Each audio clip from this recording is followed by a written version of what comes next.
నమస్తే అండి. నేను మీ డాక్టర్ ఐటి కృష్ణ. మా దగ్గరకు వచ్చే పేషెంట్లు చాలామంది చిన్నపిల్లల్లో ఎడ్నాయిడ్స్ ఆపరేషన్ లేకుండా హోమియోపతిలో తగ్గుతాయని అడుగుతున్నారండి. హోమియోపతిలో చాలా బాగా తగ్గించుకోవచ్చండి ఎడ్నాయిడ్స్ని ఆపరేషన్ లేకుండా.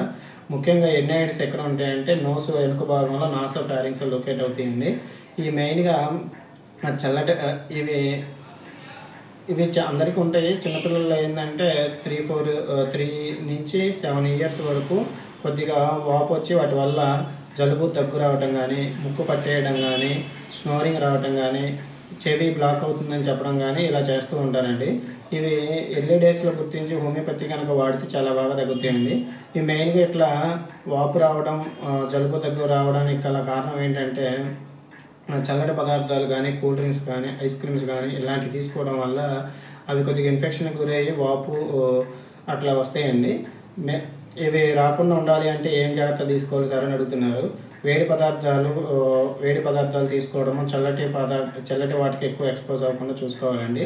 నెక్స్ట్ వీటి యొక్క ఎడ్నాయిడ్స్ యొక్క మెయిన్ ఫంక్షన్ ఏంటని అడుగుతున్నారు. ఎడ్నాయిడ్స్ అనేది ఒక లింఫాయిడ్ టిష్యూ అండి. ఇది మన ముక్కు ద్వారా గాలి పీల్చుకునేటప్పుడు వైరస్ కానీ, ఫంగై కానీ ఇలాంటివి వచ్చినప్పుడు వాటిని ఎంగల్ఫ్ చేసేసి అది మన బాడీలో రోగనిరోధక శక్తిని కాపాడుతుందండి. ఇవి సర్జికల్గా రిమూవ్ చేస్తే ఈజీగా మనకి ఇన్ఫెక్షన్స్ వచ్చే శాతం ఎక్కువ ఉంటుంది. బ్రాంకియల్ ఆస్తమా కానీ అలాంటివి వచ్చే ఛాన్సెస్ ఎక్కువ ఉంటాయండి.